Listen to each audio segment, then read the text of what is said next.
Hello friends, स्वागत है आप सभी का यूट्यूब चैनल हाई स्पीड गुरु में। दोस्तों आज यहाँ पर बीएड एग्जाम की सीरीज को आगे बढ़ाते हुए बात करने वाले हैं आपकी 5th क्लास के बारे में। दोस्तों इससे पहले जो है 4 क्लास और दे चुके हैं, अगर आपने नहीं देखी है तो लिंक आपको डिस्क्रिप्शन में मिल जाएगा, वहाँ जाकर आप देख सकते हैं।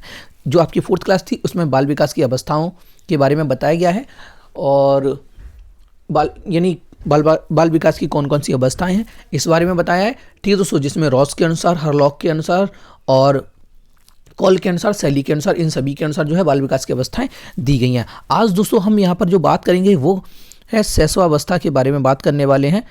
जो आपकी इन्फेंसी स्टेज है इसके बारे में बात करेंगे। यहाँ पर हम इन शैशवावस्था के अर्थ को और इसकी परिभाषा को, विशेषताएं और महत्व और इसके शिक्षा के स्वरूप को जानेंगे। ठीक है दोस्तों, जिसने भी चैनल को सब्सक्राइब नहीं किया है सब्सक्राइब कर लीजिएगा। चलिए दोस्तों शुरू करते हैं। देखिए सबसे पहले यहाँ पर हेडिंग डालेंगे वो है शैशवावस्था, यानी इन्फेंसी जिसकी हम बात कर रहे हैं। चलिए देखते हैं। तो शैशवावस्था को देखेंगे। देखिए शैशवावस्था में क्या है, ये जो हमने जब शैशवावस्था की जो आपकी बाल विकास की अवस्थाएं बताई हैं उसमें आपको बताया था कि शैशवावस्था का जो समय है वो है 1 से 5 वर्ष। ठीक है दोस्तों, 1 से 5 वर्ष का जो समय है वो आपका क्या कहलाता है, शैशवावस्था का समय है। ठीक है, चलिए देखते हैं। बालक के जन्म के पश्चात से 5 वर्ष की अवस्था शैशवावस्था कहलाती है। दोस्तों बहुत ही अच्छी लाइन है ये। शैशवावस्था क्या है, यानी ये जो है आपकी जो लाइन दी जा रही है ये काफ़ी इंपॉर्टेंट है और एग्जाम में यहाँ से आपको क्वेश्चन भी मिल सकता है ऑब्जेक्टिव, जिसमें पूछा जा सकता है कि शैशवावस्था का समय क्या है, तो जन्म से 5 वर्ष है। यानी बालक के जन्म के पश्चात से 5 वर्ष की अवस्था शैशवावस्था कहलाती है। आगे, यह अवस्था बालक का निर्माण काल है। नेक्स्ट, इसी में बालक के भावी जीवन का निर्माण किया जा सकता है। तो दोस्तों यहां पर जो ये लाइन दी गई है ना काफी इंपॉर्टेंट है। इसे देखिए, शैशवावस्था को क्या कहा जाता है, निर्माण काल भी कहा जाता है। अगर आपसे एग्जाम में पूछा जाए कि निर्माण काल किसे कहा जाता है तो आंसर बनेगा आपका शैशवावस्था। ठीक है, शैशवावस्था।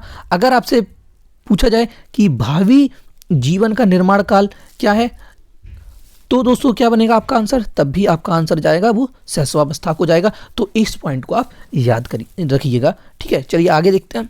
इस अवस्था में बालक का जितना अधिक निरीक्षण और निर्देशन किया जाता है उतना ही अधिक उत्तम उसका विकास और जीवन होता है। देखिए इस अवस्था में क्या है, बालक की आप जितनी देख रेख कर लेंगे, जितने अच्छे से उसको समझ लेंगे, उसे यानी उसके निरीक्षण और निर्देशन कर लेंगे, उतना ही विकास जो है उसका उत्तम होगा।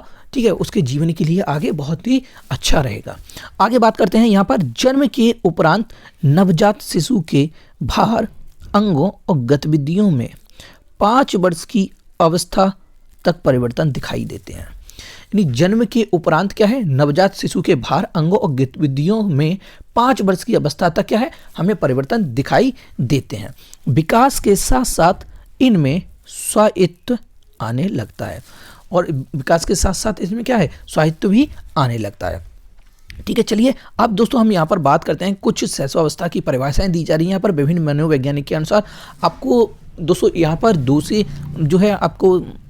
2 से 3 डेफिनेशन जो है आपको याद करनी है और ऐसे ही आपको एग्जाम में लिख कर भी आनी है। चलिए देखते हैं मनोवैज्ञानिक के अनुसार क्या क्या डेफिनेशन दी है। सबसे पहले हम यहाँ पर बात करेंगे फ्लोरेंस गुडेनफ की। इन्होंने जो डेफिनेशन दी है वो क्या है, चलिए देखते हैं। व्यक्ति का जितना भी मानसिक विकास होता है उसका आधा भाग 3 वर्ष की आयु तक हो जाता है। यानी कि गुडेनफ ने क्या कहा है, गुडेनफ ने ये डेफिनेशन दोस्तों बहुत ही आसान है। व्यक्ति का जितना भी मानसिक विकास होता है या मानसिक विकास होता है उसका आधा भाग जो है 3 वर्ष की आयु तक हो जाता है। ठीक है दोस्तों, तो याद रखिएगा ये गुडेनफ ने दिया। आगे अब हम बात करते हैं एडलर की। एडलर ने क्या डेफिनेशन दी है, चलिए देखते हैं एडलर के अनुसार क्या है।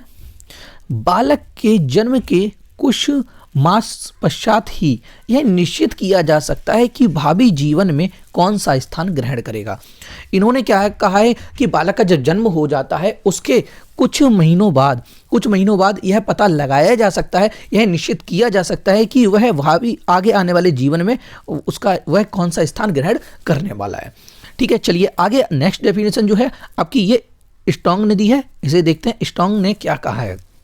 तो दोस्तों आप इनमें से कोई भी 3 डेफिनेशन जो है याद कर लीजिएगा और एग्जाम में लिख सकते हैं।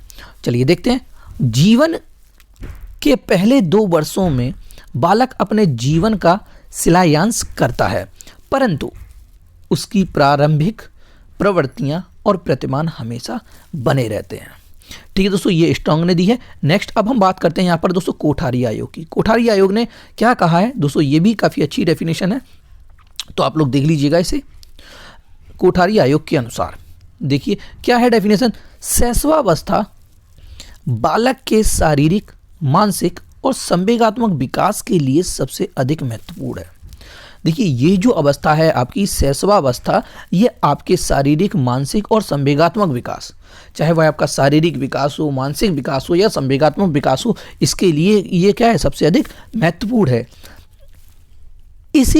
इसीलिए पूर्व प्राथमिक शिक्षा के विस्तार की अधिक आवश्यकता है। इसीलिए क्या है, इसमें पूर्व प्राथमिक शिक्षा के लिए जो है विस्तार की अधिक आवश्यकता है। नेक्स्ट आगे क्या दिया गया, उपरोक्त परिभाषाएं स्पष्ट करती हैं कि शैशवावस्था ही मानव जीवन की आधारशिला है। दोस्तों यहाँ से आपका एक जो क्वेश्चन बनता है वो ये है, ऑब्जेक्टिव दोस्तों आपके यहीं से क्लियर हो जाएंगे सारे। शैशवावस्था ही मानव जीवन की आधारशिला है, यानी मानव जीवन की आधारशिला किसे कहा जाता है, आपकी शैशवावस्था को। ठीक है दोस्तों, आगे क्योंकि इसी अवस्था में जीवन के सभी तत्वों का विकास आरंभ होता है।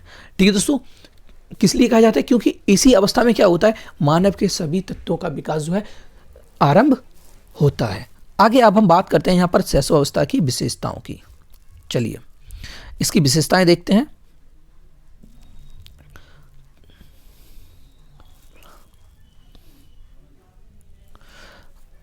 दोस्तों ये विशेषताएं हैं जो आपकी एग्जाम में पूछी जाती हैं, क्या क्या विशेषताएं हैं चलिए देखते हैं।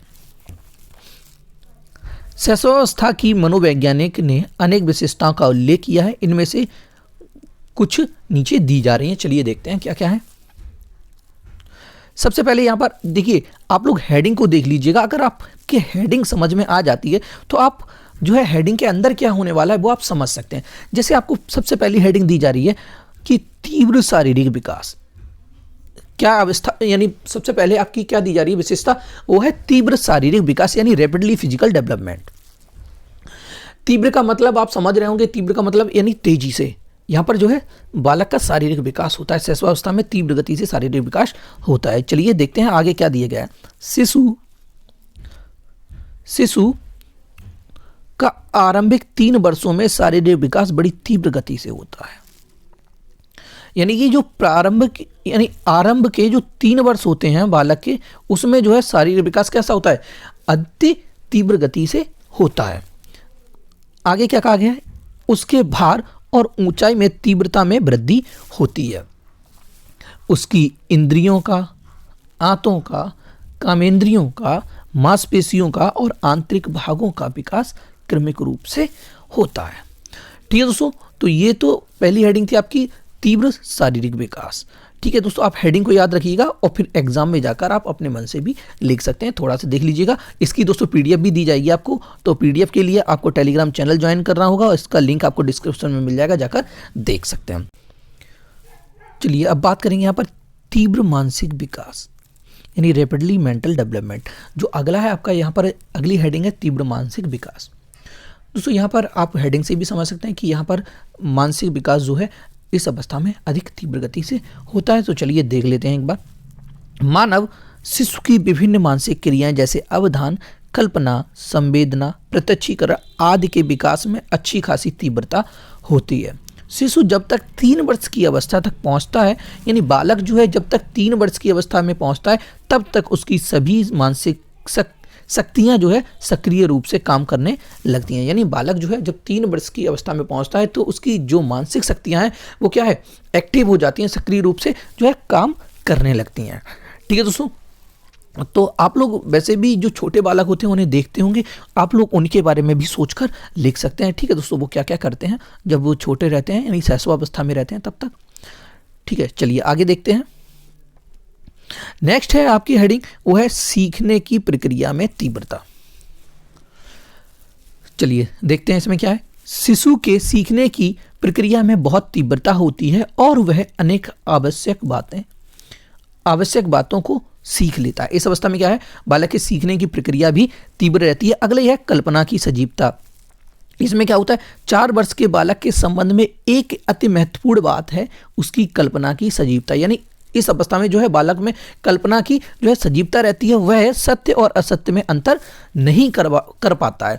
ठीक है दोस्तों, यानी कि उसे कोई भी चीज़ दे दो, अगर उसके लिए उसे यही लगता है कि ये चीज़ जो है सही है, ठीक है दोस्तों, कुछ भी आप दे दीजिएगा यही लगेगा उसे ये चीज़ सही है, उसे कोई भी सत्य और असत्य का ज्ञान नहीं होता है। आगे फलस्वरूप वह असत्यभाषी जान पड़ता है, वह अपने शोध प्रबंधन कल्पनाएं करने लगता है। ठीक है दोस्तों, अगला है दूसरों पर निर्भरता। और इस अवस्था में क्या रहता है, बालक जो है असहाय होता है, यानी कि असहाय स्थिति में होता है और वह दूसरों पर निर्भर रहता है। चलिए, जन्म के बाद शिशु कुछ समय तक बहुत असहाय स्थिति में रहता है, उसे भोजन और अन्य शारीरिक आवश्यकताओं के अलावा प्रेम और सहानुभूति पाने के लिए भी दूसरों पर निर्भर रहना पड़ता है। आगे है अगला, आत्म प्रेम की भावना। शिशु अपने माता पिता भाई बहन आदि का प्रेम प्राप्त करना चाहता है, पर साथ ही वह यह भी चाहता है कि प्रेम उसके अलावा और किसी को ना मिले। यदि और किसी के प्रति प्रेम व्यक्त किया जाता है तो उसे ईर्ष्या हो जाती है। देखा होगा दोस्तों, जो है बालक में जो है आत्म प्रेम की जो है भावना देखने को मिलती है आपको। जब छोटा बच्चा होता है तो क्या करते हैं, अगर उसकी माँ के पास या पिता के पास कोई और जाता है तो क्या होता है, बालक को ईर्ष्या होने लगती है। जैसे आपने कहा होगा कि नहीं, ये छोटे पर ये बोलते रहते हैं कि देखिए ये मेरी मम्मी है, ये तो बालक क्या करते हैं, एकदम दूसरे बालक को जो है दूर करने लगता है, हटाने लगता है। ठीक है दोस्तों, तो आपने देखा होगा ये। चलिए आगे देखते हैं, नैतिकता का विकास। अगला है नैतिकता का विकास। शिशु में अच्छी और बुरी, उचित और अनुचित बातों का ज्ञान नहीं होता है, वह उन्हीं कार्यों को करना चाहता है जिनसे उनको आनंद आता है। ठीक है दोस्तों, इस समय जो है बालक में जो है नैतिकता का विकास जो है इतना नहीं होता है, यानी शिशु में अच्छी और बुरी, उचित और अनुचित बातों का ज्ञान नहीं होता है, वह वही कार्य करेगा जो उसके मन में आएगा। ठीक है दोस्तों, जिसे करने में उसे अच्छा लगेगा, ठीक है दोस्तों, बालक वही कार्य करेगा। आगे अगला है मूल प्रवृत्तियों पर आधारित व्यवहार। शिशु के अधिकांश व्यवहार का आधार उसकी मूल प्रवृत्तियां होती हैं। यदि उसे भूख लगती है तो उसे जो भी वस्तु मिलती है उसी को मुंह में रख लेता है। यानी क्या होता है, शिशु के अधिकांश व्यवहार का आधार उसकी क्या है, मूल प्रवृत्तियां होती हैं। अगर उसे भूख लगती है और उसके हाथ में कोई चीज़ है तो वह क्या करता है, उसी को अपने मुंह में रख लेता है। अगला है आपका सामाजिक भावना का विकास। इस अवस्था में अंतिम वर्षों में शिशु में सामाजिक भावना का विकास हो जाता है। छोटे भाइयों बहनों या साथियों की रक्षा करने की प्रवृत्ति होती है। वह 2 से 6 वर्ष तक के बच्चों के साथ खेलना पसंद करता है। वह अपनी वस्तुओं में दूसरों को साझीदार बनाता है। नेक्स्ट आगे अगला पॉइंट जो है आपका, दूसरे बालकों में रुचि या अरुचि। शिशु में दूसरे बालकों के प्रति रुचि या अरुचि उत्पन्न हो जाती है। बालक 1 वर्ष का होने से पूर्व ही अपने साथियों में रुचि व्यक्त करने लगता है। आरंभ में इस रुचि का स्वरूप अनिश्चित होता है, शीघ्र ही यह अधिक निश्चित रूप धारण कर लेती है और रुचि एवं अरुचि के रूप में प्रकट होने लगती है। तो दोस्तों यहाँ पर जो है हमने आपको अभी बाल विकास की अवस्थाओं की विशेषताएं बताई हैं। दोस्तों आप लोग इनको देख लीजिएगा, इनकी हेडिंग देख लीजिएगा और आपको कैसे लिखना है याद रखिएगा। इसके पीडीएफ जो है आपको दोस्तों मिल जाएगा, आप वहाँ से भी इसे पढ़ सकते हैं। चलिए आप देखते हैं दोस्तों, यहाँ पर बात करते हैं शैशवावस्था के महत्व की। देखिए शैशवावस्था का महत्व क्या है। इस अवस्था में शिशु पूर्ण रूप से माता पिता पर निर्भर रहता है। उसका व्यवहार मूल प्रवृत्तियों पर आधारित होता है जीवन के प्रथम 2 वर्षों में बालक अपने भविष्य के जीवन की आधारशिला रखता है। व्यक्ति को जो कुछ भी बनना होता है वह आरंभ के 4-5 वर्षों तक ही बन जाता है। जैसा कि अभी दोस्तों आपको ऊपर बताया था, सेम वही लिखा गया है यहाँ पर कि देखिए बालक जो है दूसरों पर निर्भर रहता है इस अवस्था में, और उसका व्यवहार जो है आपके मूल प्रवृत्तियों पर आधारित होता है। जीवन के प्रथम 2 वर्षों में बालक अपने भविष्य की जीवन की आधारशिला रखता है। ठीक है दोस्तों, जीवन की आधारशिला जो है रखता है। व्यक्ति को जो कुछ भी बनना होता है वह आरंभ के 4-5 वर्षों तक ही बन जाता है। आगे कहा गया है कि व्यक्ति का जितना मानसिक विकास होता है उसका आधा 3 वर्ष की आयु तक हो जाता है। यह हम आपको मानसिक विकास में बता चुके हैं। आगे दिया गया कि शैशवावस्था में सीखने की सीमा और तीव्रता विकास की अन्य किसी अवस्था की तुलना में अधिक होती है। यह अवस्था ही वह आधार है जिस पर बालक के भावी जीवन का निर्माण किया जाता है। यानी कहा है कि शैशवावस्था में सीखने की जो सीमा और तीव्रता है वो विकास की अन्य अवस्था की तुलना में कैसी होती है? अधिक होती है। ठीक है, यह अवस्था आधार मानी जाती है जिस पर जो है बालक का जो है पूरा जीवन यानी आगे आने वाला जीवन जो है टिका हुआ है। यानी इसी जो शैशवावस्था है इसी से आगे आने वाले जीवन का निर्माण होता है। अतः इस अवस्था में शिशु को जितना उत्तम निर्देशन दिया जाएगा उसका उतना ही उत्तम विकास होगा। कई मनोवैज्ञानिक ने विकास की अवस्थाओं के संदर्भ में अनेक विस्तृत अध्ययन किए और निष्कर्ष निकाला कि सब अवस्थाओं में शैशवावस्था सबसे महत्वपूर्ण है। शैशवावस्था के महत्व के संबंध में कुछ विद्वानों ने अपने विचार निम्नवत प्रस्तुत किए हैं। दोस्तों ये जो आपको नीचे डेफिनेशन दी जा रही है ये हम आपको पहले बता चुके हैं एडलर के अनुसार और गुडएनफ के अनुसार। एडलर ने क्या कहा था कि बालक के जन्म के कुछ माह बाद ही यह निश्चित किया जा सकता है कि जीवन में इसका स्थान क्या है। ठीक है दोस्तों, ये एडलर ने कहा था, ऊपर बता चुके हैं आपको। और गुडएनफ ने क्या कहा है? व्यक्ति का जितना भी मानसिक विकास होता है उसका आधा 3 वर्ष की आयु तक जो है वो पूर्ण कर लेता है। चलिए अब आगे बात करते हैं। अब यहाँ पर बात करेंगे शैशवावस्था में शिक्षा के स्वरूप की। ठीक है दोस्तों, चलिए देखते हैं शैशवावस्था में शिक्षा का स्वरूप कैसा है। पहला पॉइंट है आपका, शिशु अपने विकास के लिए शांत, स्वस्थ और सुरक्षित वातावरण चाहता है। यानी इस समय क्या है, बालक जो है शांत और स्वस्थ और सुरक्षित वातावरण चाहता है। अतः घर और विद्यालय में इसे इसी प्रकार का वातावरण प्रदान किया जाना चाहिए। ठीक है दोस्तों, यानी इसे जो वातावरण है शांत, स्वस्थ और सुरक्षित प्रदान किया जाना चाहिए इस अवस्था में। अगला पॉइंट है, शिशु अपनी आवश्यकताओं की पूर्ति के लिए दूसरों पर निर्भर रहता है। अभी आपको बताया था कि इस समय जो बालक है दूसरों पर निर्भर रहता है, अपने माता पिता पर रहता है, अपने से बड़ों पर निर्भर रहता है। माता पिता और शिक्षक को उसे डांटना या पीटना नहीं चाहिए। इसके विपरीत उन्हें उसके प्रति सदैव प्रेम, शिष्टता और सहानुभूति का व्यवहार करना चाहिए। ठीक है दोस्तों, बात बात पर जो है बच्चों को डांटना नहीं चाहिए और उसके प्रति जो है प्रेम, शिष्टता और सहानुभूति का जो है व्यवहार बरतना चाहिए। ठीक है, अगला जो पॉइंट है, बालक सबके विषय में अनेक प्रकार के प्रश्न पूछकर अपनी जिज्ञासा को शांत करता है। माता पिता और शिक्षक को उसके प्रश्नों के उत्तर देकर उसकी जिज्ञासा को संतुष्ट करने का प्रयत्न करना चाहिए। देखिए इस समय क्या होता है, बालक जो है अनेक प्रकार के जो है प्रश्न पूछता है। यानी बालक में इस समय जो है जिज्ञासा रहती है, अलग अलग प्रकार के उसके मन में जो है क्वेश्चंस आते रहते हैं और वह पूछता रहता है। ठीक है, तो ऐसा नहीं कि उसे डांट दिया जाए, कि डांट के फिर उसे दूर कर दिया जाए, ऐसा नहीं होना चाहिए। वो बालक को जो है उसे जिज्ञासा है, जो चीज़ जानने की जिज्ञासा है उसे उसके उन प्रश्नों का उत्तर देकर उसे संतुष्ट देने का जो है प्रयत्न करना चाहिए। अगला जो प्रश्न है आपका, यानी अगला जो पॉइंट है वो है, शिशु कल्पना के जगत में विचरण करता है। इस समय जो है बालक जो है कल्पना अधिक करता है। अतः उसे ऐसे बालक को ऐसे विषयों की शिक्षा दी जानी चाहिए जो उसे वास्तविकता के निकट लाएं। यानी इस समय जो है बालक जो है कल्पना में अधिक रहता है और बालक को हमें ऐसी चीज़ें बतानी चाहिए जिससे कि उसमें वास्तविकता जो है आ सके। अगला जो पॉइंट है आपका, आत्मनिर्भरता से शिशु को स्वयं सीखने, काम करने और विकास करने की प्रेरणा मिलती है।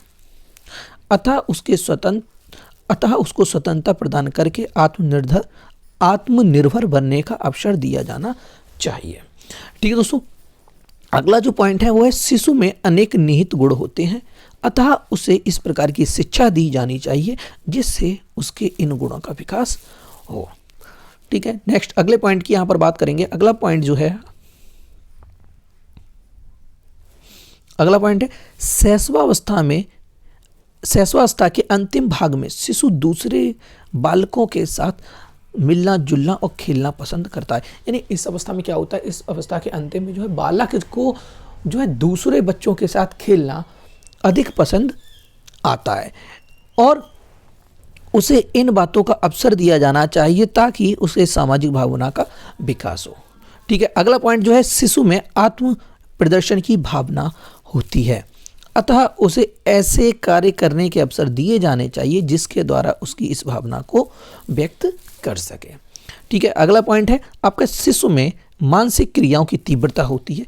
कैसी मानसिक क्रियाओं की तीव्रता होती है, ऊपर हमने जो है दोस्तों ऊपर पॉइंट में डिस्कस किया था, विशेषताओं में ये मानसिक क्रियाओं की तीव्रता जो है इस अवस्था में पाई जाती है।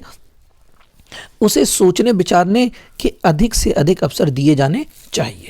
ठीक है, अगला जो पॉइंट है आपका शिशु के माता पिता और शिक्षक को इस सारगर्भित वाक्य को सदैव स्मरण रखना चाहिए। यहाँ पर जो बात आगे बताई जाएगी आपको उसे आपको ध्यान से देखना है, अतः उसे उसमें सत्य बोलने, बड़ों का आदर करने, समय पर काम करने और इसी प्रकार की अच्छी आदतों का निर्माण करना चाहिए। कहने का मतलब यह है कि बालक को अच्छी बातों को लेकर प्रेरित करना चाहिए। उसे